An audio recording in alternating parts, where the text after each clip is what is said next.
rebondis là sur la notion de réceptif ou carrément en direct, parce que il me semble observer sur le marché qu'il y a quand même une tendance pour les réceptifs à venir marcher peut-être sur vos plates-bandes et contacter directement soit les agences de voyage, les réseaux ou même le client final, qu'il soit individuel ou groupe.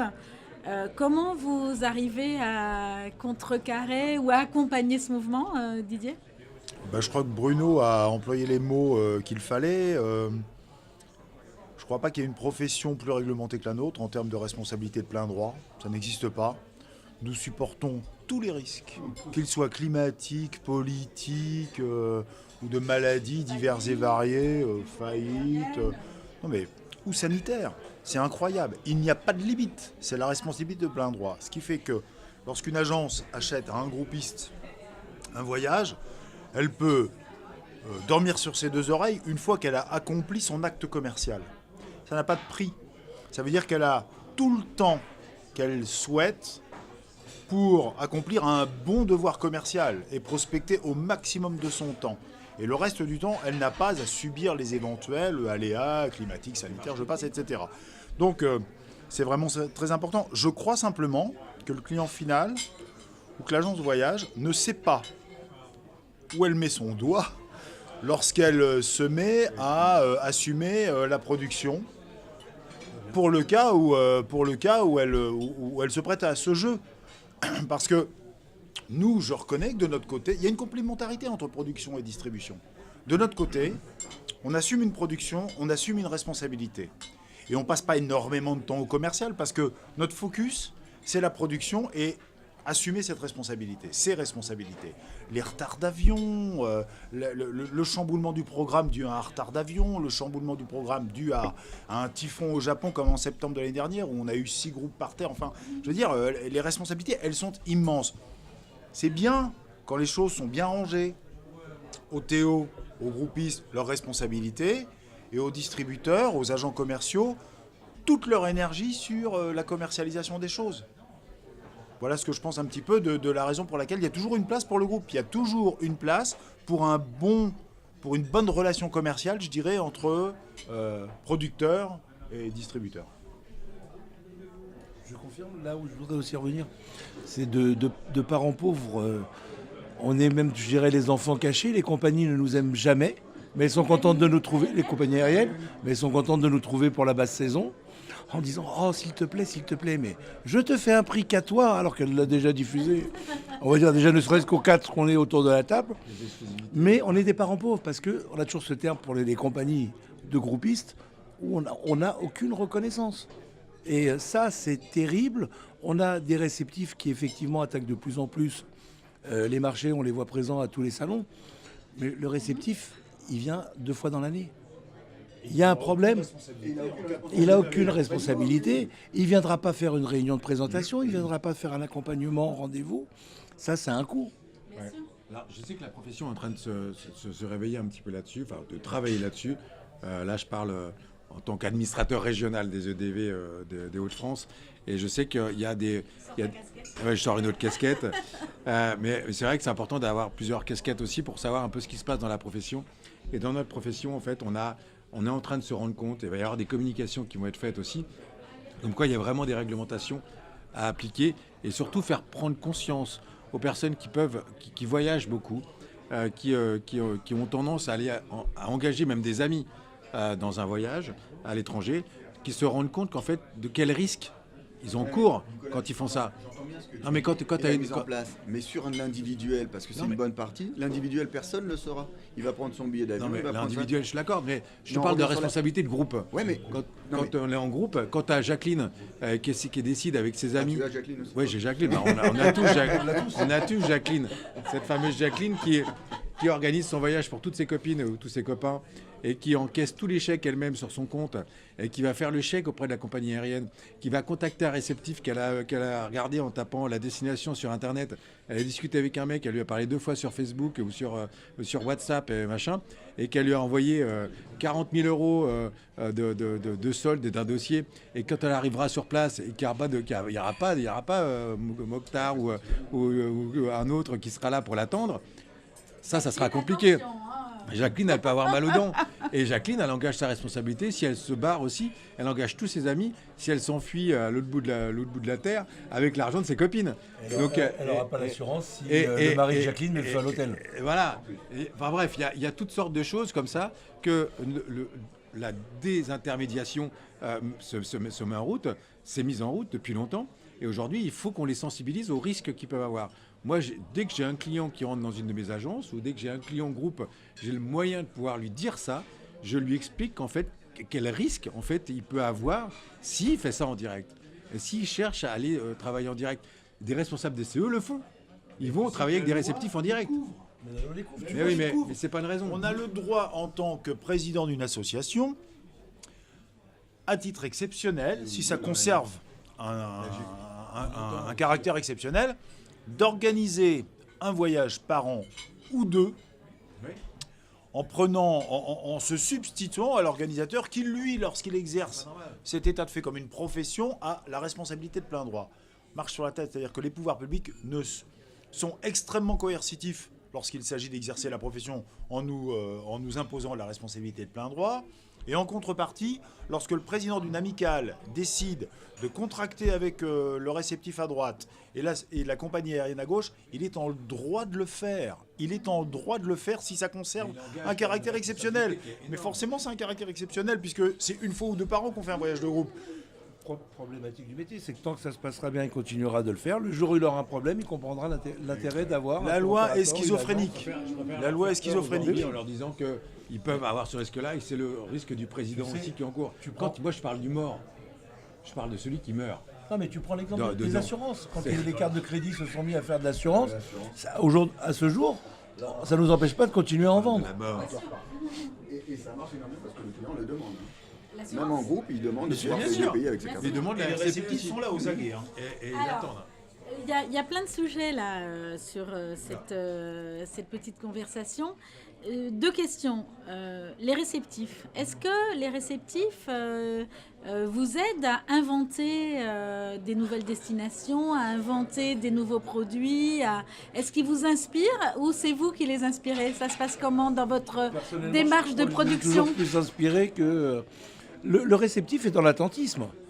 On va chercher l'aérien, on va chercher le client, on va essayer de produire à la carte le meilleur produit groupe. Le réceptif, lui, il attend son virement et nos clients. Je partage. Malheureusement, mais je dois dire que je partage à peu près l'opinion de James. Je crois que s'ils devaient faire preuve de créativité, ils garderaient leur créativité pour leurs propres produits, pour nous faire concurrence.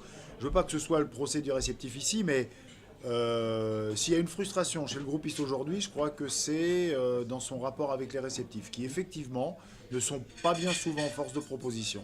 Mais c'est là où on est fort, c'est là où on arrive à sortir nos cartes, c'est parce qu'on est fort et on a une connaissance produit ou une connaissance personnelle sur le terrain, et je vais complètement dans ton sens.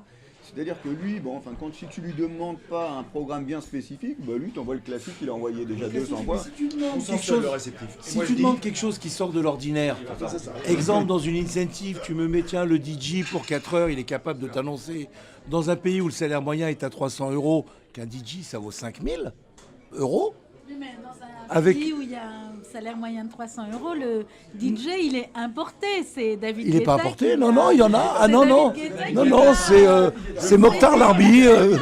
Mokhtar Larbi, mais... Mokhtar Larbi, c'est à 5000 Il pense que quand on leur pose une question, moi je... Mais oui. Et je pense que Didier, tu as fait la même réponse que moi, je vais faire le DJ. Je vais aller me rémunérer sur place et je vais le faire.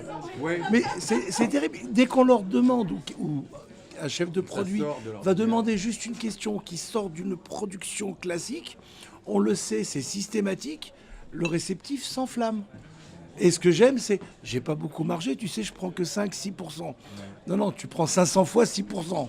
Ouais, par contre, je suis d'accord avec toi. Je vais faire l'avocat du diable. Le diable n'est pas le réceptif. Moi, je suis réceptif, je vais en parler un petit peu. Ouais, mais vas-y, mais tu vois, je vais donner dans la version. Moi, je suis tout à fait d'accord avec tout ce qui est dit là, mais vraiment pas à 100%. Je suis même, alors principalement en Asie, je suis en Russie, je suis dans les pays de l'Est particulièrement, et puis j'ai ouvert il y a 2 ans en Colombie. Mais c'est vrai, je dois reconnaître que si c'est pas moi qui appelle mon associé en lui disant tu me sors un nouveau programme, en envoyant les différents programmes, je veux dire, chaque réceptif vit sur un acquis. Il y a la seule chose qu'on arrive à faire, c'est effectivement quand on va sur place et qu'on prend le réceptif par la main et qu'on dit voilà, amène-moi là. Et après, c'est nous qui sélectionnons et qu'on arrive à monter. Je trouve que la créativité, elle vient plus de nous que du réceptif en lui-même. Sauf. C'est le job. En Alors, même temps, c'est normal. C'est un peu pour ça. Ouais, mais alors on peut pas être remis comme vilain petit canard parce qu'effectivement on est groupiste et puis de l'autre côté cacher aussi et pas mettre en valeur aussi qu'on a quand même une certaine valeur ajoutée. Moi je vois les associés avec qui, enfin les structures que j'ai montées, donc j'ai pris des associés et je les ai mis. Pour 99% d'entre eux c'était des guides. Donc ça c'est important de reconnaître parce qu'effectivement à un moment donné le réceptif, lui qui n'est plus guide ou qui l'a été pendant un temps, bah, il a quitté la notion on va dire du savoir-faire et surtout des nouveautés.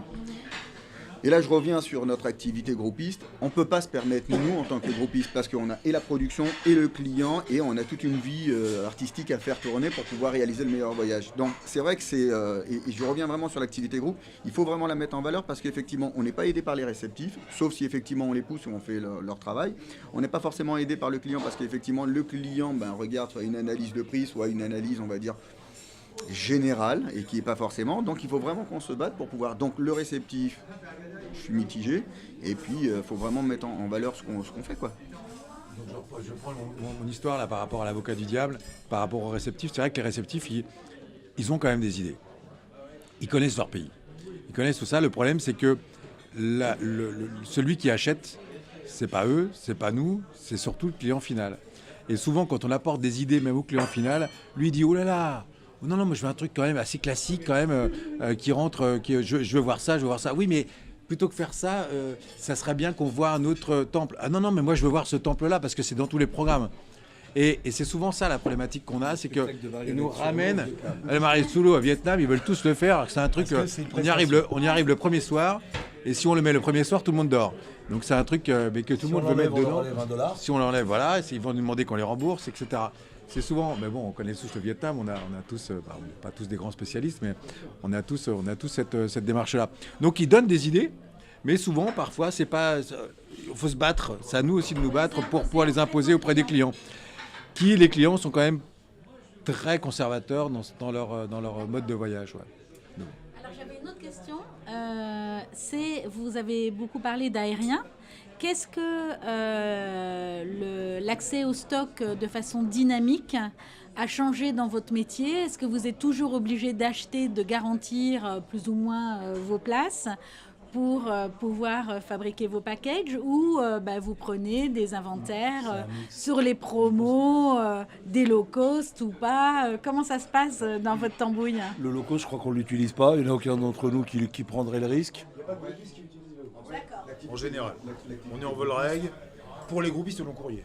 Et on est un peu groupiste long courrier. Je peux dire là-dessus. On arrive à choper des fois des idées avec du Ryanair, des choses comme ça, mais ça reste sur du moyen courrier. Quand le client cherche du prix pas cher, moi j'ai la chance d'être en Picardie, donc on a Beauvais quand même qui est pas loin.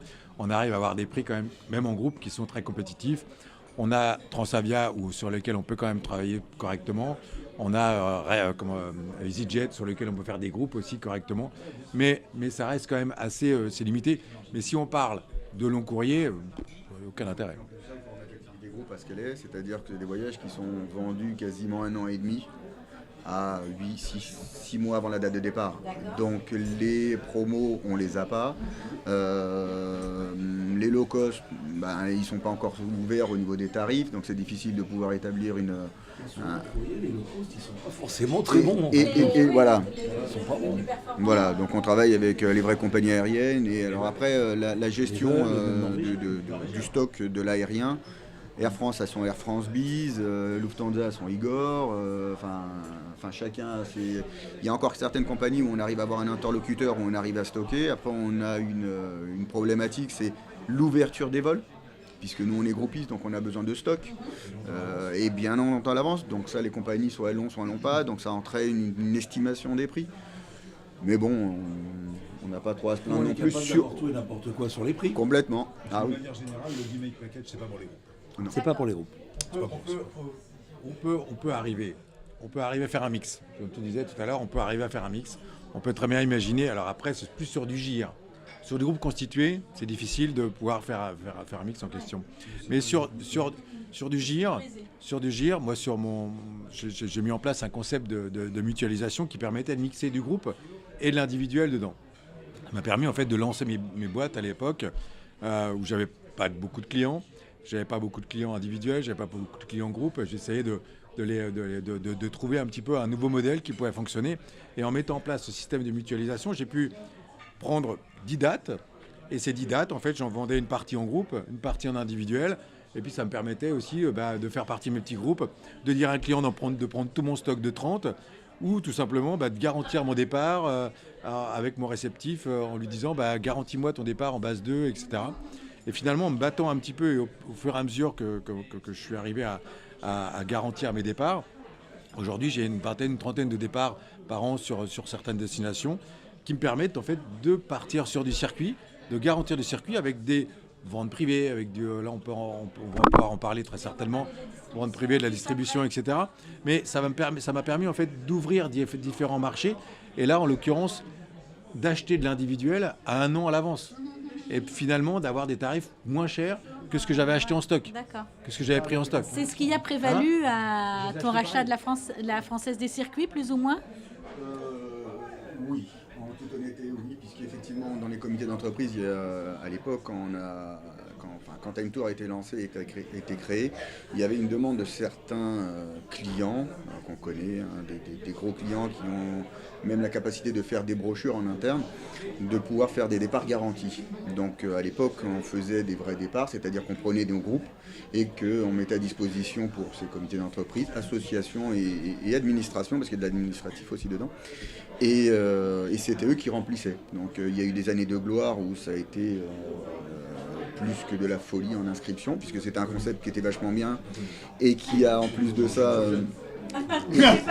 voilà, CGOS, la France, la BNP, enfin des gros, des grosses banques qui permettaient de pouvoir en plus offrir plusieurs voyages sur un catalogue avec une subvention.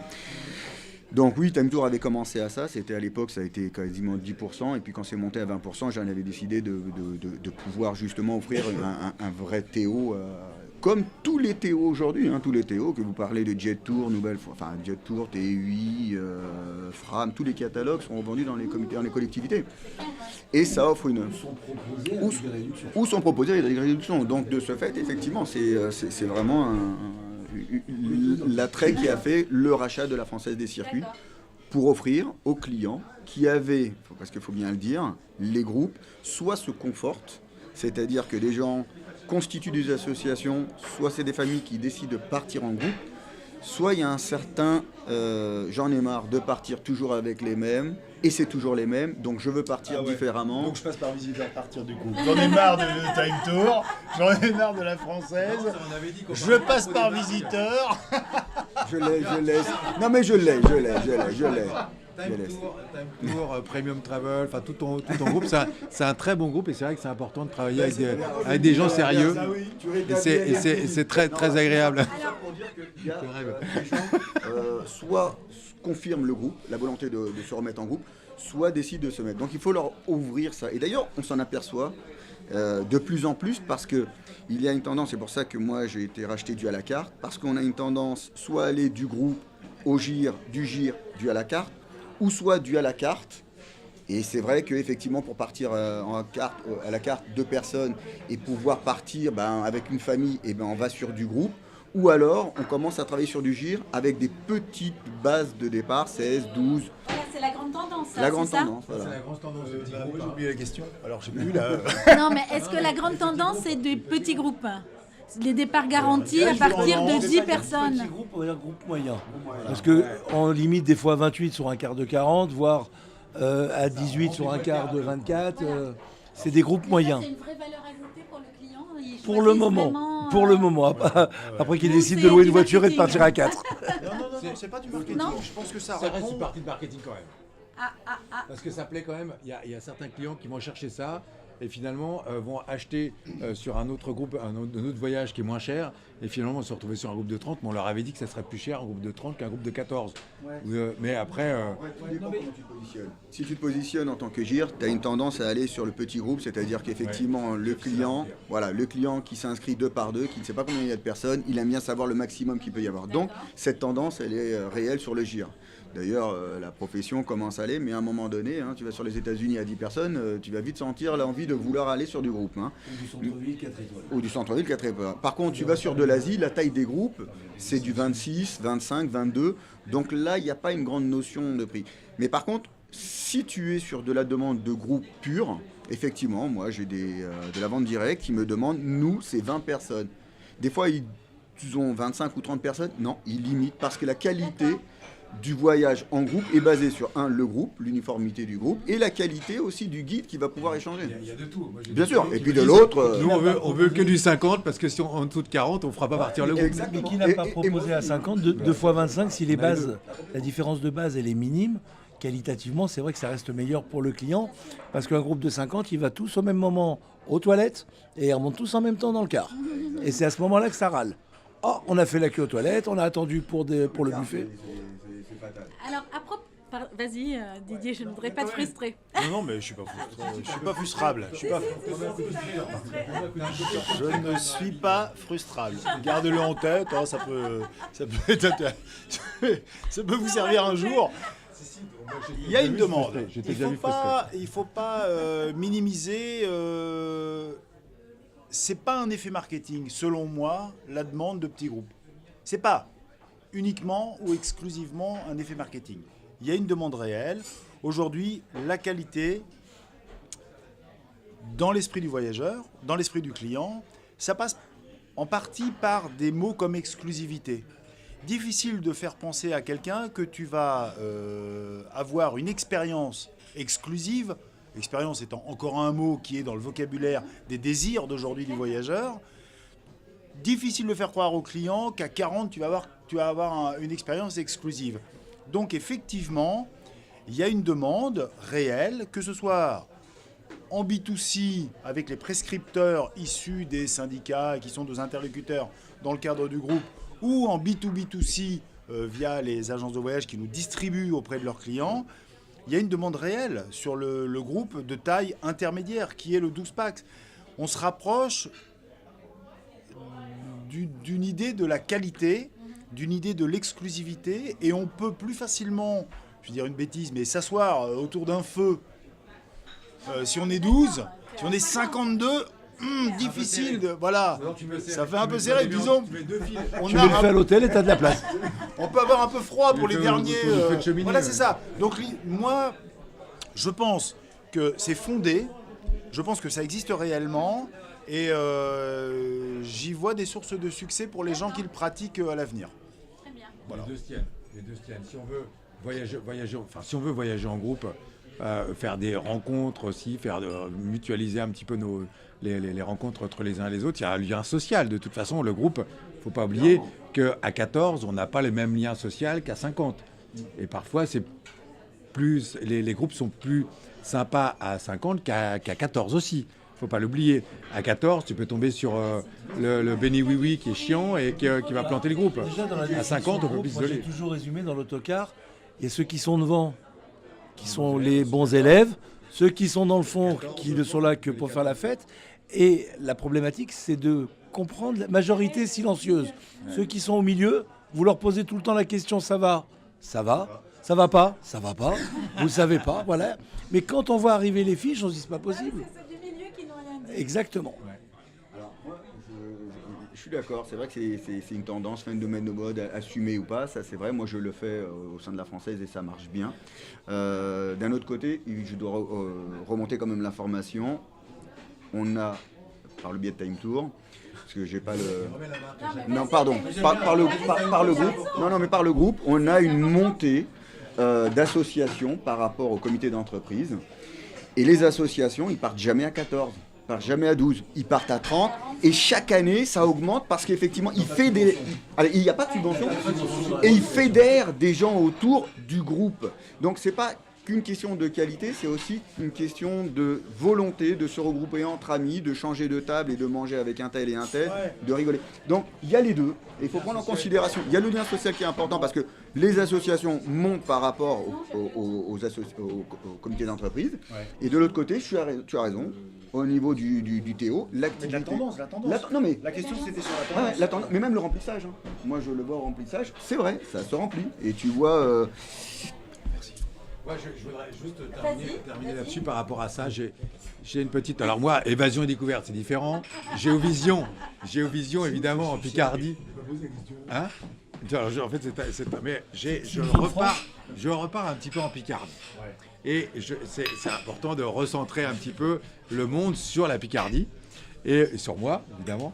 Mais cette année, juste comme ça, pour vous donner un petit peu une idée de ce que j'ai mis en place, j'ai décidé en fait de faire partir un avion au départ d'un petit aéroport totalement paumé au départ en Picardie. Petit aéroport que personne n'a jamais utilisé. J'ai rempli 3 avions de 189 sièges en un mois de temps qu'avec des associations locales, avec des petits groupes, enfin des groupes de 40, 50 à chaque fois. Ça a même boosté leurs adhésions dans leurs associations. Les anciens. Alors, le risque, je n'ai pas pris. Je n'ai pas pris beaucoup de risques finalement. 737, parce que je suis en 737 800. Je n'ai pas beaucoup de risques là-dessus. Mais c'était surtout des 189 sièges. Et j'en ai rempli un, j'en ai rempli 2, j'en ai rempli 3, mais un an avant le départ. Pardon. Un an avant le départ. Ce qui m'a permis finalement d'être beaucoup plus à l'aise quand mon fournisseur m'a demandé mes acomptes, etc. J'avais tout ficelé. L'année prochaine, j'en fais un avec toi sur la Laponie. J'en fais 2 sur la Sicile que je répartis sur toute la France, sur d'autres départs un peu partout en France. Ça me permet de mutualiser un petit peu mes départs et du Monténégro. Concrètement, en faisant ça, j'ai réussi à extraire ces clients qui partaient de Paris, qui partaient de Bruxelles ou d'autres villes. J'ai réussi à les fidéliser chez moi sur une offre bien précise. J'ai réussi à dynamiser des associations locales. J'ai réussi à me mettre, entre guillemets, en relation avec des institutions locales, avec des présidents, des députés, des sénateurs qui cherchent leur développement économique local. Et grâce à ces associations de seniors, finalement, c'est du senior qui a besoin aujourd'hui d'exister aussi. Grâce à ça, j'ai réussi, moi, à développer mon business local et à ne plus être dépendant des tours opérateurs comme TUI et autres. Non, mais des boîtes comme TUI avec lesquelles je travaille énormément. Je travaille toujours avec TUI.